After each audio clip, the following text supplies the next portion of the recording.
So I'm not quite sure what I'm getting into today, but donuts. Though it's actually killing me right now, is when I travel, I don't like eating at chain restaurants, but that Chipotle behind me is smelling so damn good right now. But I will refuse. I refuse to eat at a chain restaurant while I'm in Sedona. All right, guys, so I stopped here. I'm at the place called The Art of Wine in Sedona, and what I'm gonna do, I'm gonna try a little bit of everything on this menu. It only comes out to like a glass and a half, so I'll be able to drive later because I'm gonna go out and walk around. So first, let's find out what this first drink is. Now, my lovely server does not want to be on the camera, but she's gonna tell me what we're drinking here.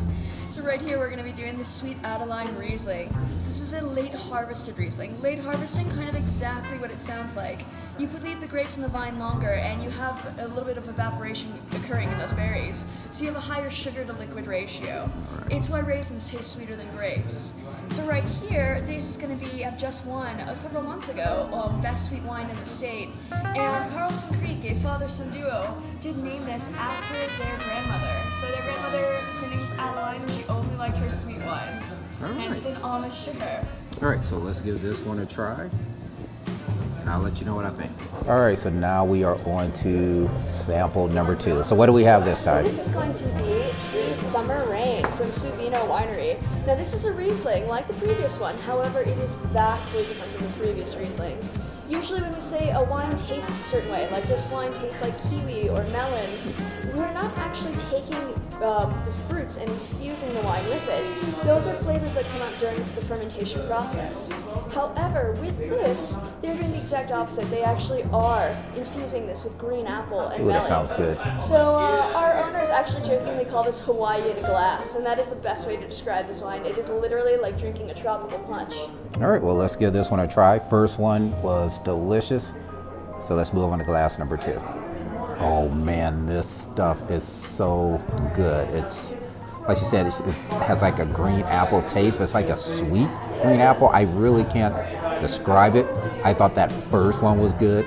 This one is even better. So if you guys ever come out to Sedona, make sure you come out to, I think this is what it's called, The Art of Wine. Come out here and yeah, it's kind of probably a good thing I'm not staying right here, or I would drink a whole bottle.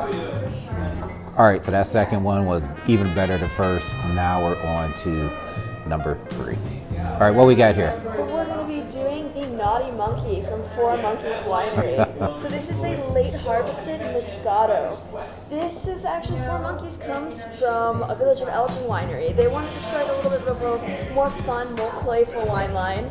So they decided to do the Four Monkeys wines, which is each is named after a member of the family. They have the naughty monkey, the cheeky monkey, the playful monkey, the sinful monkey. This being their late harvest Moscato, the naughty monkey. Think of a honeysuckle flower when you drink this wine. That's exactly what it tastes like. All right, so we're gonna move on to the naughty monkey, and it's hard for me to even say that without laughing, but let's give this one a try.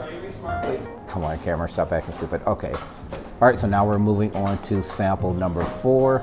So what do we have here? This is going to be the Arizona Sunset, but 95% late harvested Chenin Blanc, but 5% Cabin Merlot blended in.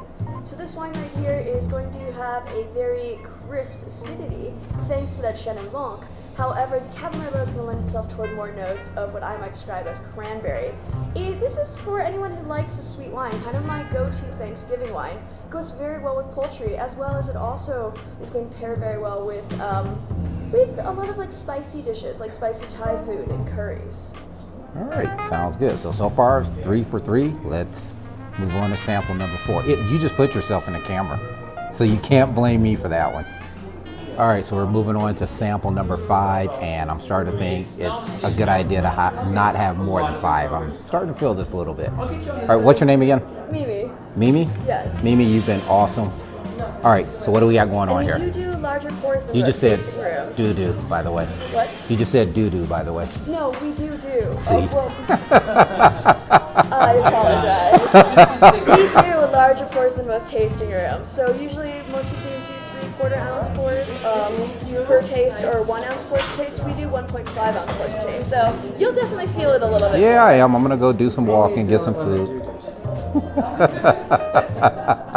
So right here we're going to be doing the Ruby. So this is actually going to be, if the previous wine, the Summer Rain, was a tropical punch, this would be like a fruit punch. Now, this is going to taste a lot like a berry tart. The interesting thing about this wine, though, is it's kind of a proprietary wine. The winemaker won't tell us what goes into the wine. Oh, that's Now, interesting.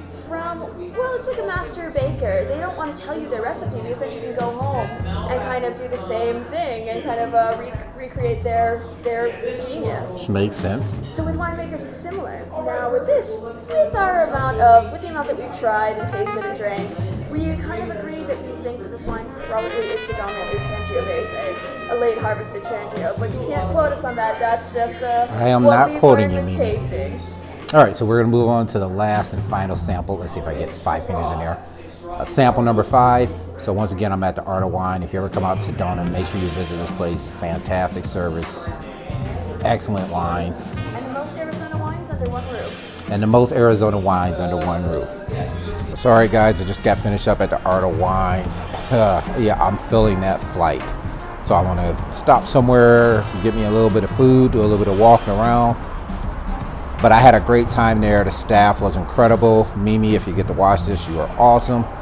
So I definitely recommend, if you guys ever get out here to Sedona, stop at the Art of Wine. Great wine, Arizona wines. Everything I had was an Arizona wine. But now I need some food.